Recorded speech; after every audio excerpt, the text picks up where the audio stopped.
జీవము గల దేవుని యొక్క మందిరములో దేవుని యొక్క వర్తమానమును అందించడానికి నేటి దినమున దేవుడు నాకు ఇచ్చిన తన కృపను బట్టి ఆయనకు వందనాలు స్తోత్రాలు చెల్లిస్తున్నాను. ద్వితీయోపదేశ కాండము మీ అందరికీ కూడా ప్రభువు యేసుక్రీస్తు నామములో నా వందనములు శుభములు. ద్వితీయోపదేశ కాండము 23వ అధ్యాయము 14వ వచనం. నీ దేవుడైన యెహోవా నిన్ను విడిపించుటకును నీ శత్రువులను నీకు అప్పగించుటకును నీ పాలెములో సంచరించుచుండును గనుక ఆయన నీలో అసహ్యమైన దేనినైనను చూచి నిన్ను విడవకుండునట్లు నీ పాలెము పరిశుద్ధముగా ఉండవలెను. ప్రార్థన. పరిశుద్ధుడైన తండ్రి, ప్రేమ కలిగిన మా ప్రభువా, ఇప్పటి వరకు పాడి ఆరాధించి నిన్ను స్తుతించాం. నీ విలువైన మాటలు, నీ పరలోకపు మాటలు వినుటకు మేము ఎదురు చూస్తున్నామయ్యా. మా చెవులను సిద్ధపరచండి, మా హృదయములను సిద్ధపరచండి. ప్రతి విత్తబడే మాట నూరంతలుగా మా హృదయంలో పడి ఫలించుటకు సహాయం చేయండి. తీసుకుని వచ్చిన బిడ్డలు బట్టి నీకు వందనాలు. రావలసిన వారిని త్వరపెట్టి తోడుకొని రండి. ఈ సమయమును మా అందరికీ దీవెనకరంగా చేయండి. యేసుక్రీస్తు పరిశుద్ధ నామములో ఈ ప్రార్థన అడిగి వేడుకుంటున్నాం తండ్రి, ఆమేన్. ఆ రోజు దేవుడు మోషే ద్వారా ఇశ్రాయేలుతో మాట్లాడిన మాట, ఓ ఇశ్రాయేలు, నీ దేవుడైన యెహోవా ఒకటి నిన్ను విడిపించుటకు, రెండు నీ శత్రువులను. ఇప్పుడు ఆ పని ఆయన చేస్తాడు కాబట్టి నీలో అసహ్యమైనది, నీలో హేయమైనది, నీలో అపవిత్రమైనది దేనినైనా చూచి, ఆయన చూడకూడనిదే ఒకవేళ నీలో చూచి నిన్ను విడవకుండానట్లు నీ పాళెము పరిశుద్ధముగా ఉండాలి, నీ స్థలము పరిశుద్ధముగా ఉండాలి. ఎందుకని? నీ దేవుడు పరిశుద్ధుడు. ఆయన నీ పాళెములో సంచరిస్తూ నీ పట్ల రెండు కార్యములు చేయటానికి తిరుగుతూ ఉంటాడు. ఇప్పుడు నీ పాళెమును పరిశుద్ధముగా కాపాడుకో. నీవు నివసించే చోటును, స్థలమును పవిత్రముగా కాపాడుకో. ఒక పెద్ద బాధ్యతను దేవుడు వారికి అప్పగించాడు. ఒకవేళ ఏమైనా నీలో అసహ్యమైనది చూస్తే, ఒకవేళ నీలో హేయమైనది దేనిని చూస్తే నిర్ద్వందముగా ఆయన నిన్ను విడిచిపెట్టేస్తాడు. తర్వాత నీవు నన్ను అడిగిన ప్రయోజనం లేదు, తర్వాత నువ్వు నన్ను ప్రశ్నించిన ప్రయోజనం లేదు. ఎందుకు దేవా, నాకు తోడై ఉన్నట్టు ఉండి నన్ను విడిచిపెట్టేశావు, నన్ను ఎందుకు మోసం చేశావు అన్ను అంటావేమో. నిన్ను విడిచుటకు కారణము నీలో చూడకూడనిది ఆయన చూశాడు, నీలో అసహ్యమైన దానిని ఆయన చూశాడు. కాబట్టి ఇప్పుడు నిన్ను విడిచిపెట్టి వెళ్ళిపోయాడు. అలా ఆయన నిన్ను విడిచిపెట్టి వెళ్లకుండా ఉండాలంటే నీ పాళెము, నీవు నివసించే స్థలము పరిశుద్ధముగా ఉంచుకో, నీ పాళెమును పవిత్రముగా కాపాడుకో. ప్రియమైన దేవుని ప్రజలారా, ఈరోజు ప్రపంచమంతా ఫ్రెండ్షిప్ డే అంటుంది. మనమే ప్రతి వారమును ప్రతిరోజును ఎలాగో దాన్ని సృష్టించుకున్నాం. ఏది ఏమైనా నా దేవుడు స్నేహితుడు, మన దేవుడు మనకి స్నేహితుడు. ఆయన మనతో ఉండాలి, మనలో ఉండాలి అంటే, మనతో సంచరించాలి అంటే ఇప్పుడు ఈ పని కూడా చాలా ముఖ్యం. నీ పాళెము పరిశుద్ధంగా ఉండాలి. నిన్ను విడవకుండా ఉండాలంటే, నిన్ను విడిచిపోకుండా ఉండాలంటే, నీకు నిజ స్నేహితుడిగా ఆయన నిన్ను అంటిపెట్టుకొని ఉండాలంటే నీ పాళెము పరిశుద్ధముగా ఉండాలి, నీ చోటు పరిశుద్ధముగా ఉండాలి, నీ జీవితము పరిశుద్ధముగా ఉండాలి. రెండు పనులు ఆయన చేస్తానంటున్నాడు నీ విషయంలో. ఒకటి, ఆయన నిన్ను విడిపించుటకు. సో మన దేవుడు ఎప్పుడు కూడా తన ప్రజలను విడిపించుటకు సిద్ధముగా ఉన్న దేవుడు. నువ్వు ఏ శ్రమలో ఉంటావో, నువ్వు ఏ ఇబ్బందుల్లో ఉంటావో, నువ్వు ఏ పరిస్థితిలో ఉంటావో ఆ స్థితిలో నుంచి ఆయన నిన్ను విడిపించగలిగిన వాడు. తన ప్రజల నిమిత్తమై ఆయన చెప్పిన మాట కూడా అదే. నిర్గమాకాండము లోనికి వెళదాము రండి. 3వ అధ్యాయము 7వ వచనములో ఆయన ఏమంటున్నాడు అక్కడ? నిర్గమాకాండము 3వ అధ్యాయం 7వ వచనం, 3:7 నిర్గమాకాండం. మరియు యెహోవా ఇట్లనెను, నేను ఐగుప్తులోనున్న నా ప్రజల బాధను నిశ్చయముగా చూసి తిని, పనులలో తమ్మును కష్టపెట్టు వారిని బట్టి వారు పెట్టిన మొరను వింటిని, వారి దుఃఖములు నాకు తెలిసే ఉన్నవి. కాబట్టి ఐగుప్తుల చేతిలో నుండి వారిని విడిపించుటకు ఆ దేశములో నుండి విశాలమైన మంచి దేశమునకు. చాలు. దేవుడు మోషేతో చెప్తున్నాడు, ఓ మోషే, జాగ్రత్తగా విను. నా ప్రజలు ఐగుప్తులో ఉన్నప్పుడు, నా జనులు ఐగుప్తులో ఉన్నప్పుడు వారి బాధలు నేను చూసా, వారి కష్టములు నేను చూసా, వారి శ్రమలను నేను చూసా, వారి పనులలో తమ్మును కష్టపెట్టు వారిని బట్టి వారు మొరపెట్టిన మొర నేను విన్నా. చూసే దేవుడు కన్నులుండి, వినే దేవుడు చెవులుండి. ఇక్కడ జరిగింది అదే. మొదట ఏమన్నాడు? నేను చూశానన్నాడు. రెండో మాట ఏమన్నాడు? నేను విన్నానన్నాడు.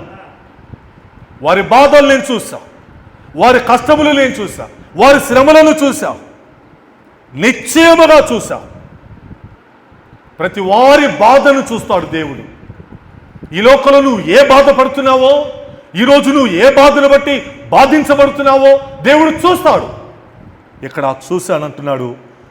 తమ్మును కష్టపెట్టు వారిని బట్టి, పనులలో హింసిస్తున్నారు కదా, కొరడాలతో కొడుతున్నారు కదా, బానిసలుగా చేసుకుని బరువులను మోయిస్తూ వారిని కష్టపెడుతున్నారు కదా, వారి మొర, నా ప్రజలు కేకలు, నా ప్రజలు ఆక్రందనలు నేను విన్నా మోషే. సో దేవుడు గొప్ప దేవుడు. ఈరోజు నీ దేవుడు ఎవరు? నిన్ను చూచే దేవుడు. ఈరోజు నీ దేవుడు ఎవరు? నీ యొక్క సమస్యను, నీ ప్రార్థనను వినే దేవుడు. ఆ రోజు మోషేతో చెప్పాడు, వారి దుఃఖములు కూడా నాకు తెలిసే ఉన్నాయి. కంటితో చూశాడు, చెవితో విన్నాడు, హృదయముతో అర్థం చేసుకున్నాడు.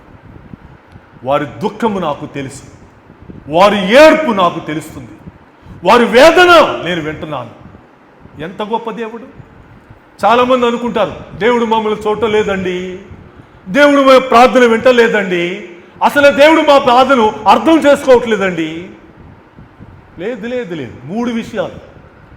కన్ను కలిగిన దేవుడు చూస్తున్నాడు, చెవి కలిగిన దేవుడు వింటున్నాడు, హృదయం కలిగిన దేవుడు వారి దుఃఖం నాకు తెలుసు, ఆ కష్ట నష్టములు, ఆ బాధలు ఎట్లా ఉంటాయో నాకు తెలుసు అంటున్నాడు. కాబట్టే ఓ మోషే, కాబట్టి వారిని ఐగుప్తుల చేతిలో నుంచి విడిపించుటకు. సో దేవుడు తన ప్రజలను ఎప్పుడు బాధలలో ఉన్నా, ఎప్పుడు శ్రమలలో ఉన్నా వారిని విడిపించుటకు అనేక సందర్భాలలో దిగి వచ్చాడు. దిగి వచ్చిన దేవుడు మోషేతో మాట్లాడుతున్నా, వారిని విడిపించడానికే నేను వచ్చా మోషే, వారిని కాపాడటానికే వచ్చా. వారిని విడిపించి నేను ఒక మంచి దేశమునకు ఇప్పుడు వారిని తీసుకుని పోతా. ఆ దేశంలో వారికి ఆ శ్రమ ఉండదు, ఆ దేశంలో వారికి ఆ బాధ ఉండదు, ఆ దేశంలో వారికి ఆ కన్నీరు ఉండదు. పాలు తేనెలు ప్రవహించు దేశమునకు వారిని తోడుకొని వెళ్తానికి దిగి వచ్చాను.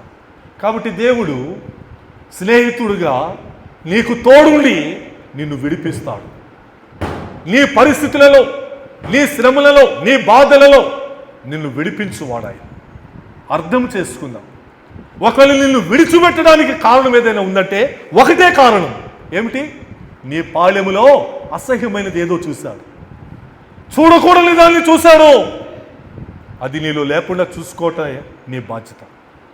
అది కనుక నువ్వు చేయగలిగితే, నీ పాలెమునే నువ్వు పరిశుద్ధంగా ఉంచుకోగలిగితే, నీ దేవుడు తప్పకుండా నీకు తోడై ఉండి ఆ రోజు తన ప్రజలను ఎలా విడిపించాడో అలా విడిపించుటకు ఆయన తోడై ఉండే దేవుడు.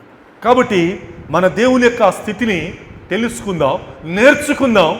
ప్రతి శ్రమలో, బాధలో ఆయన నాకు తోడై ఉన్న దేవుడు నన్ను విడిపించుటకని నేర్చుకుందాం. దేవుడు ఇక్కడికి ఎందుకు మనల్ని తీసుకుని వస్తున్నాడు? మనం ఎందుకొరకు దేవుని ఇక్కడికి వస్తున్నాం, దేవుని దగ్గరికి అంటే ఆయన తన మార్గముల విషయమే మనకు బోధిస్తాడు. ఆయన మార్గములు మనకు బోధించబడతాయి. ఆయన విషయములు, ఆయన సత్యములు, ఆయన త్రోవలు ఇక్కడ మనకు బోధించబడతాయి. అందుకే మనం ఇక్కడికి వస్తున్నాం. ఈరోజు దేవుడు నీతో మాట్లాడుతున్నాడు. ఏ స్థితిలో ఉన్నావో, ఆ రోజు ఐగుప్తు ప్రజలలో చేతిలో బాధలు పడుతున్నటువంటి తన ప్రజలను విడిపించుటకు ఆయన వచ్చానన్నాడు. నిన్ను కూడా విడిపించుటకు ఆయన వచ్చేవాడు. యోబు గ్రంథము 5వ అధ్యాయము 19వ వచనం, అది కూడా చూద్దాం రండి. అక్కడ ఏమంటున్నాడు ఆయన? యోబు గ్రంథము 5:19, 6 బాధలలో నుండి ఆయన నిన్ను విడిపించును. 7 బాధలు కలిగినా నీ జీవితంలో ఎన్ని బాధలు ఉంటాయో అన్ని బాధల నుంచి ఆయన నిన్ను విడిపించును. మనము విడిపించుకోలేమో, మనము తప్పించుకోలేమో, మనము మనల్ని కాపాడుకోలేము. ఆయన విడిపిస్తే తప్ప, ఆయన మనల్ని విమోచిస్తే తప్ప. ఈరోజు మీ జీవితంలో ఎన్ని బాధలు ఉన్నాయి? సంఖ్య ఎంత? వాటి సంఖ్య. చాలామంది అంటుంటారు, మా జీవితంలో యోబు లాంటి కష్టాలు ఉన్నాయండి అంటారు. మా కుటుంబంలో యోబు లాంటి శ్రమల బాధలు ఉన్నాయండి అంటారు. నీకే తెలుసు ఎన్నున్నాయో. 6 బాధలు కలిగిన ఆయన నిన్ను విడిపిస్తాడు. ఒకవేళ అదనముగా 7వది కూడా నీకు కలగొచ్చు కాక ఏ కీడు నీకు తగలదు. సో దేవుడు ఎవరు? దేవుడిని ఆలోచన ఎలా ఉంటుంది? కేవలము ఒక బొమ్మ ముందు నటించినట్ట, ఒక బొమ్మ ముందు మనము ఆ ప్రార్థన చేసినట్ట కాదు. నీ పరిస్థితులన్నీ ఆయన చూస్తున్నాడు.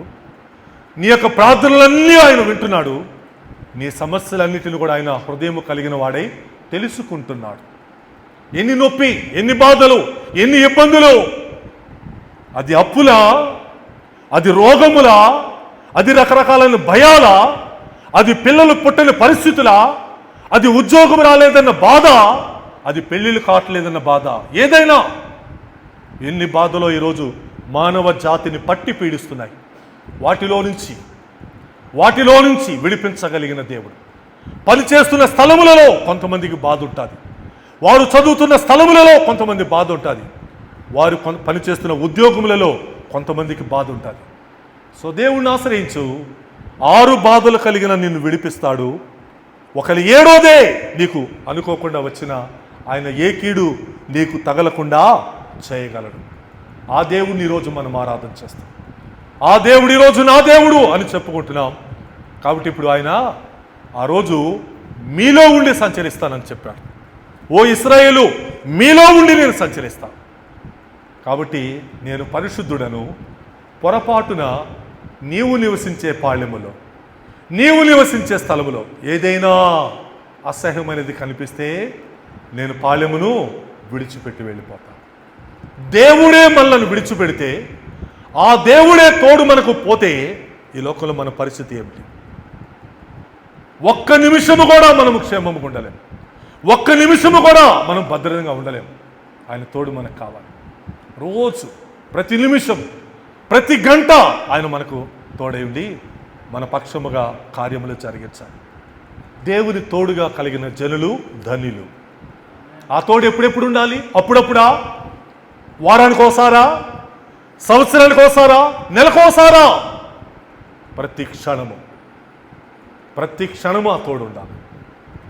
నీకు ఈ లోకంలో భద్రత, ఈ లోకంలో నీకు కాపుదల ఎన్నిటిలో నుంచి బంధించి నిన్ను పట్టి పీడిస్తుంటాయి. వాటన్నిటిలో నుంచి విడిపించి నిన్ను స్వతంత్రుడిగా ఆయన చేయగలిగిన దేవుడు. ఈరోజు ఆయనను గుర్తెరుగుదాం. ఈరోజు ఆయనను ఎట్టివాడో మనం నేర్చుకుందాం.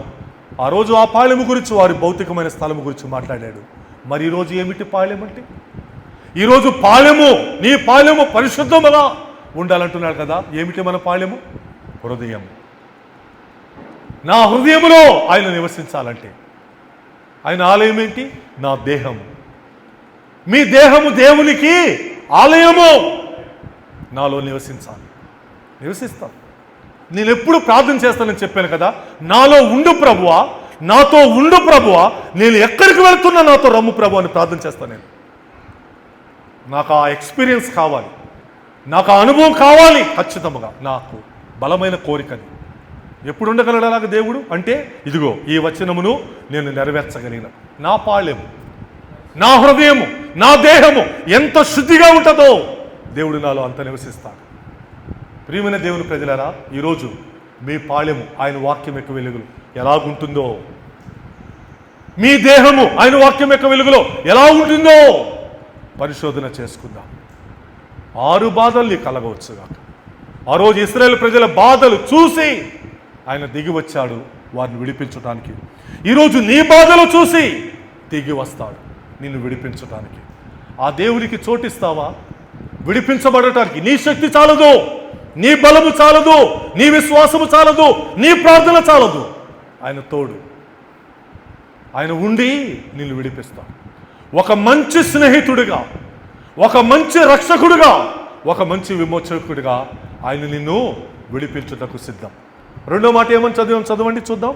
మూలవాక్యంలో ఆయన నిన్ను విడిపించుటకును, రెండో మాట నీ శత్రువులను నీ చేతికి అప్పగించుటకు. మొదటి భాగంలో ఏమన్నాడు? మొదటి మాటలు ఏమన్నాడు? విడిపిస్తాను అన్నాడు. ఇప్పుడు ఏమంటున్నాడు? అప్పగిస్తాడు. ఆ ఇబ్బందిని, ఆ శ్రమను, ఆ శత్రువును నీ దేవుడు నీకు అప్పగిస్తాడు. నీకు మోకరించేటట్టు చేస్తాడు, నీకు లోబడేటట్టుగా చేస్తాడు. ఆ దేవుడు నా దేవుడు. విడిపించువాడు మాత్రమే కాదు, ఏ పరిస్థితులైతే నన్ను భయపెడుతున్నాయో వాటిని నాకు అప్పగిస్తాడు. ఏ పరిస్థితులైతే నన్ను కలవర పెడుతున్నాయో వాటికి నాకు సాగిలో పడేటట్టు చేస్తాడు. ప్రియమైన దేవుని ప్రజలారా, ద్వితీయోపదేశ కాండం చూద్దాం రండి. 2వ అధ్యాయము అప్పగించుటను గురించిన వాక్యమును మనము చూద్దాం. 2వ అధ్యాయము ద్వితీయోపదేశ కాండము 24వ వచనం నుండి చదువుదాం. అక్కడ అంటున్నాడు దేవుడు తన ప్రజలతో, ఇశ్రాయేలు ప్రజలతో, మోషేతో, ఓ మోషే, మీరు లేచి సాగి అర్నోను ఏరు దాటుడి. ఇదిగో అమోరీయుడైన హెష్బోను రాజుకు సీహోనును అతని దేశమును నీ చేతికి అప్పగించి తిని దాన్ని స్వాధీనపరుచుకొని మొదలుపెట్టి అతనితో యుద్ధం చేయండి. ఎస్, మోషేతో అంటున్నాడు, ఓ మోషే, బయలుదేరండి, లేవండి, సాగండి, అర్నోను ఏరు దాటండి. ఇదిగో అమోరీయుడు హెష్బోను రాజు, ఏం పేరు ఆయన పేరు? సీహోను. ఆ సీహోనును అతని దేశమును నీ చేతికి నేను అప్పగిస్తా. వీరికి శక్తి చాలదు, వీరికి బలము చాలదు. దేవుడు వారికి తోడై ఉండి వారిని, ఆ రాజును, ఆ దేశమును అప్పగిస్తానంటున్నాడు. కాబట్టి మీరు దాన్ని స్వాధీనపరచుకొని మొదలుపెట్టి మీరు అతనితో యుద్ధం చేయండి. 25వ వచనంలో దేవుడు ఏమంటున్నాడు? నేడు నీ వలన భయము, నీ వలన వెరపు ఆకాశము క్రిందనున్న సమస్త దేశముల వారికి పుట్టింప మొదలు పెట్టుచున్నా. బా, ఓ మోషే, నేడు నేను నీ వలన భయము, నీ వలన వెరపు. నీ పేరు చెప్తే వారు వణికిపోవాలా? నీ పేరు చెప్తే వారు భయపడిపోవాలా? ఆకాశము క్రింద ఎన్ని దేశములు ఉంటాయో, ఆకాశము క్రింద ఎన్ని రాజ్యములు ఉంటాయో వారందరికీ కూడా ఆ భయమును, ఆ వెరపును పుట్టింప మొదలు పెట్టుచున్నా. నువ్వు వెళ్ళు, ఆ నేలను అడుగుపెట్టు. నువ్వు వెళ్ళు, ఆ రాజును జయించు. నువ్వు వెళ్ళు, ఆ దేశమును జయించు. వారు నిన్ను గూర్చిన సమాచారము విని నీ ఎదుట వణికి మనోవేదన పొందుతారు. నీ ఎదుట వణికి, నీ భయం వలన మనోవేదన. అయ్యో, ఈ సైన్యములకు అధిపత్యకు దేవుని యొక్క సేవకుడు మోషే వస్తున్నాడా? ఆయన నాయకత్వంలో ఇశ్రాయేలు వస్తున్నారా, వణికిపోతారంటండి. దేవుడు చెప్పిన మాట, తన ప్రజలతో మోషేతో చెప్పుచున్న మాట. ఆకాశము క్రింద ఉన్న ఎన్ని దేశములు ఉంటాయో అన్ని దేశముల వారు, మోషే వస్తున్నాడు, ఆయన సైన్యం వస్తుందనే మాట వినగానే వారు మనోవేదన పొందిపోతారు. ఆ సమాచారం వారికి రాగానే కలవరపడిపోతారు. చూడండి, అప్పగిస్తున్నా, నేను అప్పగిస్తే ఎలాగుంటుందంటే అలాగుంటుంది అంటున్నాడు దేవుడు. నేను తోడై ఉండి అప్పగిస్తే ఎలాగుంటుంది అలాగుంటుంది అంటున్నాడు దేవుడు. సరే, ఆ తర్వాత భాగం కూడా చదువు. అప్పుడు నేను కేదేమోతు అరణ్యములో నుండి హెష్బోను రాజైన సీహోను వద్దకు దూతలను పంపి, నన్ను నీ దేశము గుండా దాటిపోనుము, కుడి ఎడములకు తిరగక త్రోవనే నడిచిపోదుము. అక్కడ దేవుడు వాగ్దానం చేశాడు, అక్కడ దేవుడు మాట్లాడాడు. ఇప్పుడు ప్రారంభమైంది వారి నడక, ఇప్పుడు ప్రారంభమైంది వారి ప్రయాణం. ఇప్పుడు ఆ సీహోను రాజునకు మోషే కొంతమంది దూతలను పంపించాడు. ఓ రాజుగారండి, మేము మా సైన్యము, మేము మా ప్రజలము, ఇదిగో నీ దేశము గుండా దాటిపోతాం, నీ దేశము గుండా మేము వెళ్ళమంటున్నాడు దేవుడు మమ్మలను. ఆ త్రోవలో ఎవడు కూడా మాలో అటుగాని ఇటుగాని పోడు. నీ రాజ్యములు అక్కడేముంది, నీ రాజ్యములు ఎక్కడేముందని తెలుసుకునే పని మాకు లేదు. మా దేవుడు నీ రాజ్యము గుండా వెళ్ళమన్నాడు, మాకు అవకాశం ఇవ్వండి, మేము వెళతాము, ఆ మార్గంలో మాకు అనుమతి ఇవ్వండి అని మర్యాదగా మోషే తన సేవకులను ఆ రాజు దగ్గర పంపిస్తే, చూడండి ఇంకా ఏమంటున్నాడు అక్కడ, నా యొద్ద రోకలు తీసుకొని తినుటకు భోజన పదార్థములు నాకిమ్ము, నా యొద్ద రోకలు తీసుకొని త్రాగుటకు నీళ్లు కూడా నాకిమ్ము. రాజుతో చెప్తున్న మాటలు ఈ దూతలేళ్ళి, ఓ రాజుగారండి, డబ్బులు తీసుకోండి, మా ప్రజలకు భోజనం పెట్టండి. ఓ రాజుగారండి, డబ్బులు తీసుకోండి, మా ప్రజలకు త్రాగటానికి నీళ్ళు ఇవ్వండి. చాలా మర్యాదగా మాట్లాడారే, చాలా వినయముగానే మాట్లాడారే. ఈ సేయరులో నివసించు యోసేపు సంతతి వారును, ఆరులో నివసించు మోయాబీలను నాకు చేసినట్లు మా దేవుడిని యెహోవా మాకిచ్చుచున్న దేశములో ప్రవేశించుట కొరకై యోర్దాను దాటు వరకు కాలినడకనే నన్ను వెళ్ళనిమ్మని సమాధానపు మాటలు పలికించుతుని. వారి దేవుడు గుర్రములను కెలమలలా, రథములను కెలమలలా, గాడిదలను కెలమలలా కాలినడకనే వెళ్ళాలి. ఆ యోర్దాను నది దాటే వరకు ఎన్ని ప్రాంతాలు వస్తాయో, ఎన్ని దేశాలు వస్తాయో ఆ దేశాల గుండానే వెళ్ళండి. మా దేవుడు చెప్పాడండి, రాజుగారు ఇది మా సొంత ఆలోచన కాదు, ఇది మా సొంత ఆలోచన కాదండి, మా దేవుడే నడిచి వెళ్ళమన్నాడు. కాబట్టి మీ దేశము గుండా నడిచి వెళ్తాము, కొంచెం అనుమతి ఇవ్వండి, డబ్బులు కూడా ఇస్తాము, ఆకలైతే భోజనం పెట్టండి, డబ్బులు కూడా ఇస్తాము, దాహమైతే దాహమునకు నీరివ్వండి అని అడిగితే ఏం జరిగిందో తెలుసా? అయితే 30వ వచనం, హెష్బోను రాజైన సీహోను మనలను తన దేశ మార్గమున వెళ్ళనిచ్చుటకు సమ్మతింప లేదు. కఠినుడైపోయాడు, మొండివాడైపోయాడు, మీరు వెళ్ళటానికి వీల్లేదన్నాడు, మీరెవరు నా దేశం గుండా వెళ్ళటానికి అన్నాడు. నేడు జరిగినట్లు నీ చేతికి అతను అప్పగించుటకు నీ దేవుడిని యెహోవా అతని మనసును కఠినపరిచి అతని హృదయమునకు తెగింపు కలుగజేశాడు. ఫరో హృదయమును ఎలాగ దేవుడు కఠినపరిచాడో సేమ్ సీహోను హృదయమును కూడా దేవుడు అలాగే కఠినపరిచాడు. తెగింపు, ఎంత ధైర్యము నేను పంపనంటానికి. ఏ దేవుడు మమ్మల్ని వెళ్ళమన్నాడని చెప్పిన తర్వాత కూడా అమ్మో పలానా దేవుడా అని భయపడాల్సిన వాడు, ఆ దేశపు నాయకుడా, ఆ ప్రజల నాయకుడా మోషేనా నేను పంపిస్తాను అని అనవలసిన వాడు, ఆ ప్రజల నేను పంపిస్తాను అనవలసిన వాడు, అతని మనసును దేవుడే కఠినపరిచి అతని హృదయంలో తెగింపు కలుగు చేశాడు. ఎప్పుడైతే ఆ తెగింపు, ఆ కఠిన హృదయము ఆయనకు వచ్చిందో అప్పుడు 31వ వచనం, యెహోవా చూడుము ఓ మోషే, చూడుము సీహోనును అతని దేశమును నీకు అప్పగింప మొదలు పెట్టా, అతని దేశము నీ దగ్గనట్లు నీవు దాన్ని స్వాధీనపరచుకున్న మొదలు పెట్టుమని నాతో చెప్పాడు. ఇక మొదలైంది. మర్యాదగా అడిగితే అనుమతి ఇవ్వాల, సేవకులను పంపించి అడిగిస్తే అనుమతి ఇవ్వాల. చూడు మోషే, ఈ క్షణము నుంచి ఆ దేశమును నీకు అప్పగించ మొదలుపెట్టా. అతను నీకు అప్పగించబడతాడు, అతని దేశము కూడా నీకు అప్పగించబడుతుంది.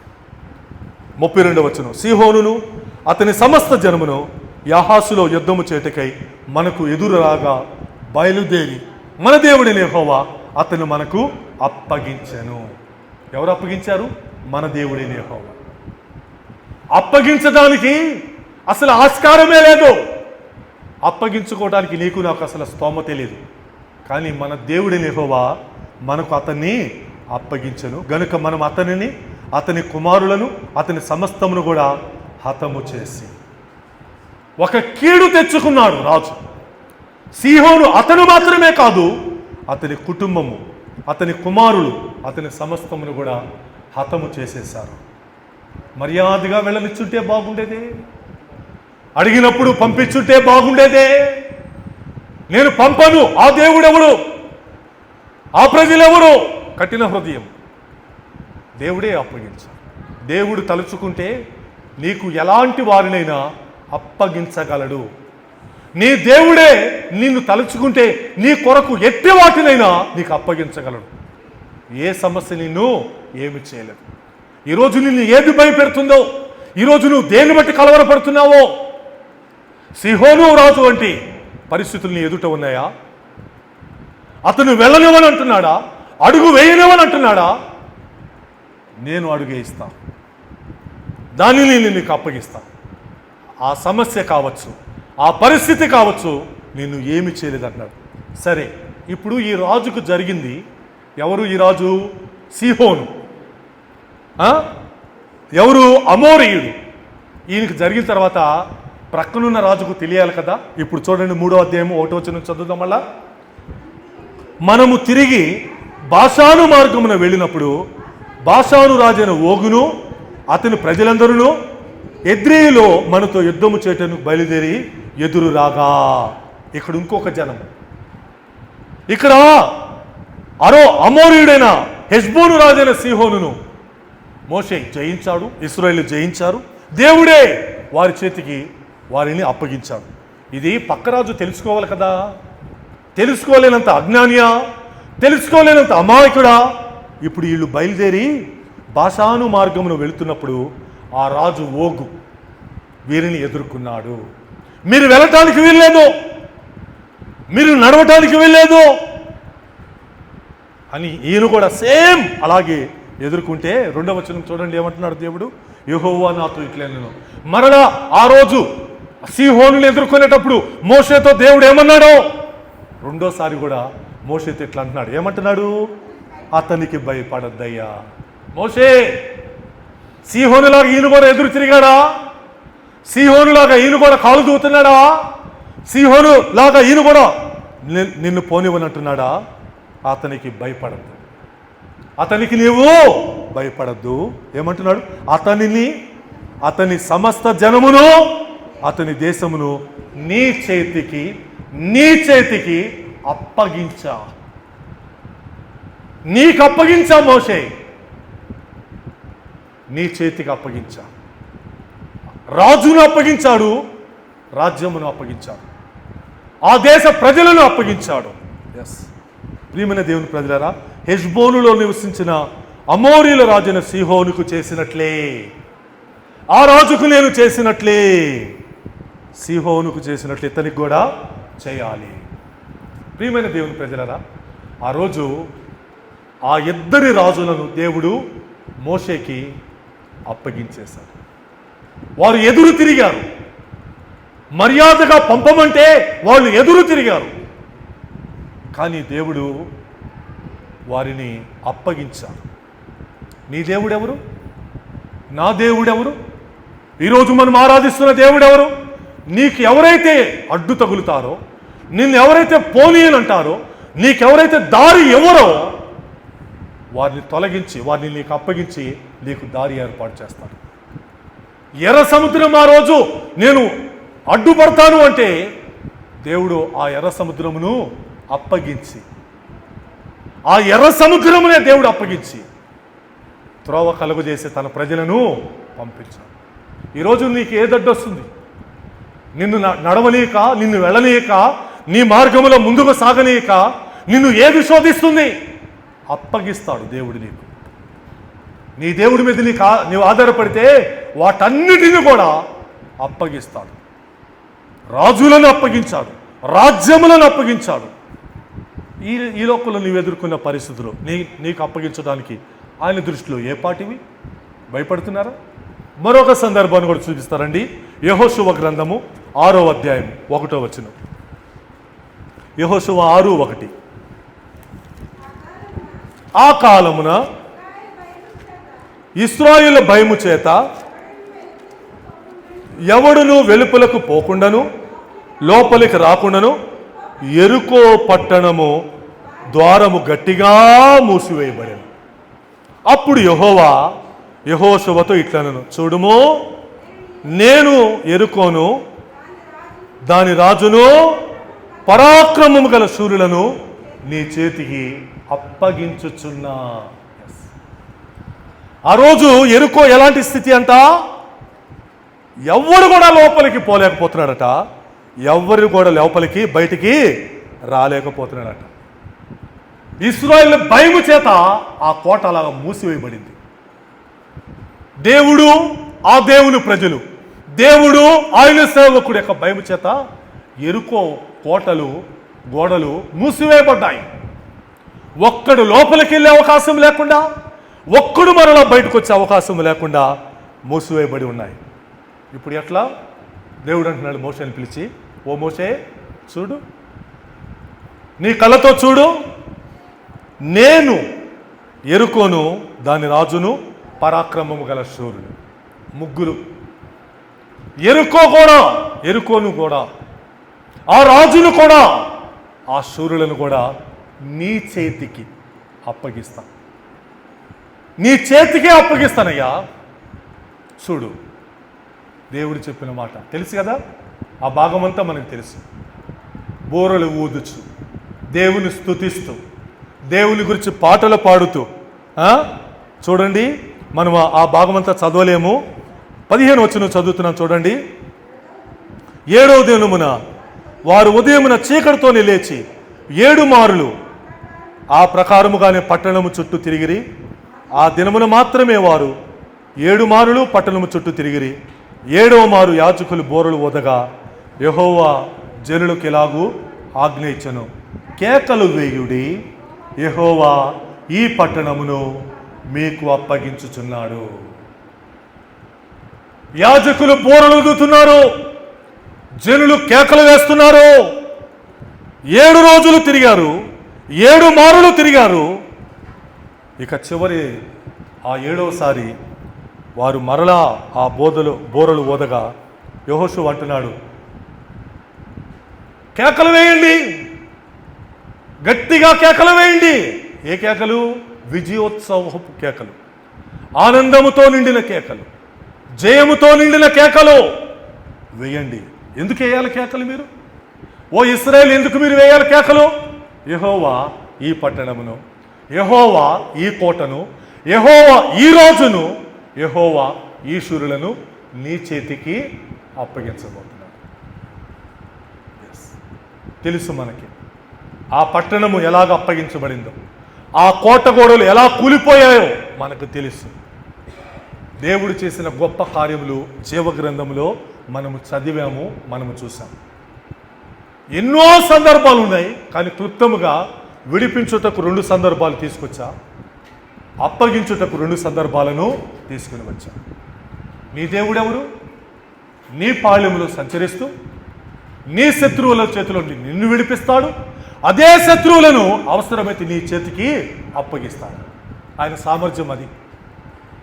విడిపించగలడు, అప్పగించగలడు. ఒక నిజ స్నేహితుడు విడువక ప్రేమిస్తాడని వాక్యం సెలవిస్తుంది. విడువక ప్రేమిస్తాడు, నిన్ను విడువక ప్రేమిస్తాడు. ఆ రోజు ఆ ఇశ్రాయేలు యొక్క ప్రజల యొక్క పాళ్యము పరిశుద్ధముగా ఉండాలని దేవుడు కోరుకున్నాడు. నేను సంచరిస్తా, నేను మీలోనే ఉంటా, మీతోనే ఉంటా, మీ పాలెములో తిరుగుతూ ఉంటాను.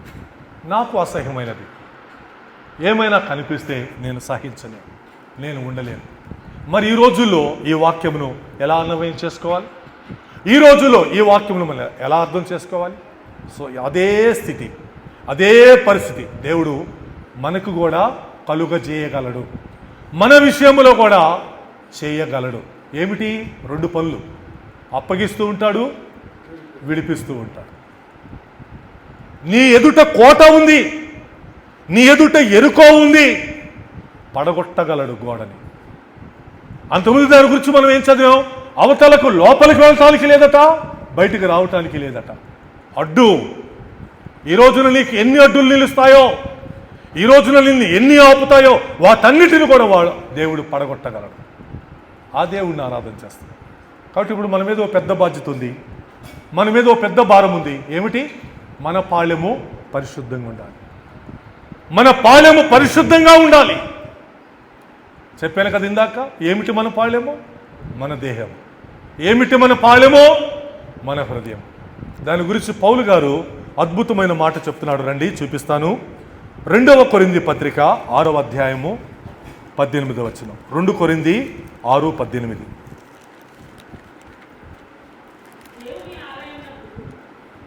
దేవుని మనము 18వ వచనం అమ్మా. మనము జీవము గల దేవుని ఆలయమై ఉన్నాము. ఎవరు మనం? జీవము గల దేవుడండి. రాయి రప్ప కాదు, చెట్టు పుట్ట కాదు, జీవము గల దేవుని ఆలయాలు. ఆ రోజు దేవుడు ఆ పాలెములో నివసించాడు. ఈరోజు ఇక్కడ మన ఆలయంలో నివసిస్తాడు. ఎక్కడుంటాడు దేవుడు? ఆలయంలో ఉంటాడు. భౌతికమైన కట్టడాలు కాదు, భౌతికమైన నిర్మాణాలు కాదు, ఇటుకలు సిమెంటు రాళ్ళతో కట్టింది కాదు, మనమే జీవము గల దేవుని ఆలయం. ఈ ఆలయం ఎంత పరిశుద్ధముగా ఉంటుందో, ఈ ఆలయం ఎంత పవిత్రముగా ఉంటుందో దేవుడు నాలా ఉంటాడు, దేవుడు మనలో ఉంటాడు. అందుకు దేవుడు ఇలాగ సెలవిచ్చుచున్నాడు. తర్వాత అమ్మా, నేను వారిలో నివసించి సంచరింతును, నేను వారి దేవుడినై ఉందును, వారు నాకు ప్రజలై ఉంటారు. అది నేను వారిలో నివసించి. ఆ రోజు ఆ పాలెంలో దేవుడు ఎలా నివసిస్తానన్నాడో, ఆ రోజు ఆ పాలెంలో దేవుడు ఎలా సంచరిస్తానన్నాడో, ఈరోజు మన పాలెం, మన దేహం ఆయన ఆలయము సంచరిస్తానంటున్నాడు. అబద్ధం ఆడతాడా? మాట ఇచ్చి నెరవేర్చక తప్పిపోతాడా? లేదే. ఏ ఒక్క పొల్లు, ఏ ఒక్క అక్షరము తప్పిపోదు. మరి మనము దేవుని ఆలయము, జీవము గల దేవుని ఆలయం. నేను వారిలో నివసిస్తాను, సంచరిస్తానంటున్నాడే. అసలు ఎప్పుడైనా మనం అలా ప్రార్థన చేశామా? ప్రభువా నాలో నివసించాయా, నాలో సంచరించాయా అని అడిగాము ఎప్పుడైనా మనం? మన దేవుడు అట్టివాడు, అట్టి దేవుడు మన దేవుడు. అందుకే నేను అడుగుకుంటా రోజు నా వ్యక్తిగత ప్రార్థనలో, నాతో ఉండు, నాలో ఉండు, నాతో ఎక్కడికి వెళ్తున్నారా? ఇంకో మాట కూడా, నన్ను చూచిన ప్రతివారు నాలో నిన్ను చూడాలి, నన్ను చూచిన ప్రతివారు నాతో ఉన్న నిన్ను చూడాలి, నన్ను చూసే ప్రతివారు నాతో వస్తూ ఉండే నిన్ను చూడాలి.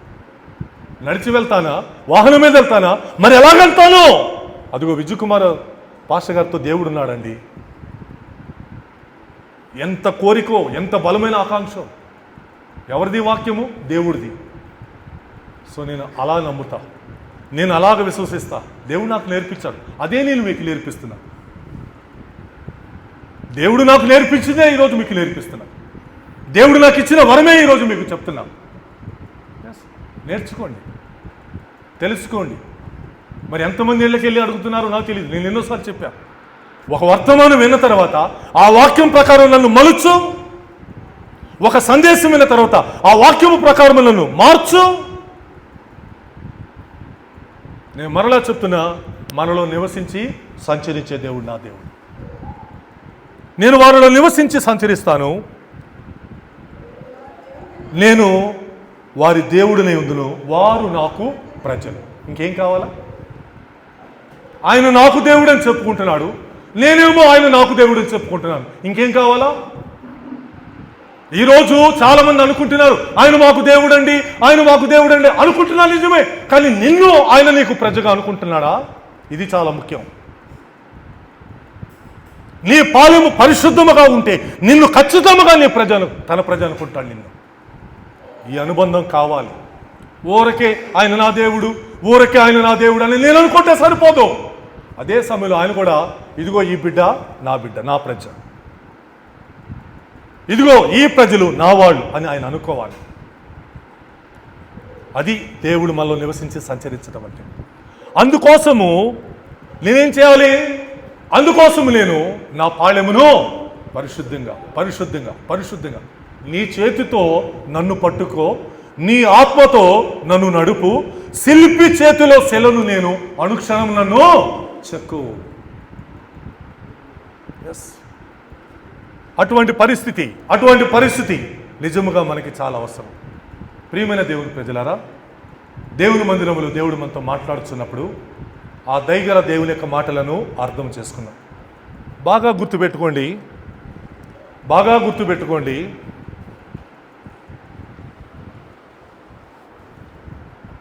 నీ దేవుడు నీ పాళెములో సంచరిస్తాడు. నీలో అసహ్యమైనది ఏదైనా ఆయనకు కనిపిస్తే ఆయన నిన్ను విడిచిపెట్టేస్తాడు. ఆయననే విడిచిపెడితే నీ తోడు లేక, నీ ప్రేమ లేక ఇళ్ళలోన ఏ ప్రాణి నిలవలేదు.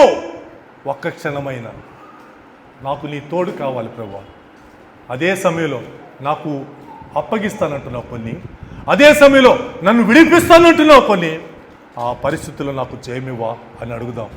సో గొప్ప దేవుడు ఈరోజు ఊరికే నోటి మాటలతో మన పెదవులతో నాలుకతో ఉచ్చరించినంత కాదు, అది జీవించినంత, అది బ్రతికినంత గొప్పది. సో దేవుడే మీ పాళెమును నా పాళెమును పరిశుద్ధముగా ఉంచి, మీ దేహములను నా దేహములను ఆయన జీవము గల ఆత్మకు ఆలయముగా ఉంచి నిత్యము ఆయన మనలో సంచరించలాగున ఆయన కృప మీకు నాకు సమృద్ధిగా అనుగ్రహించునుగాక. ఆమేన్.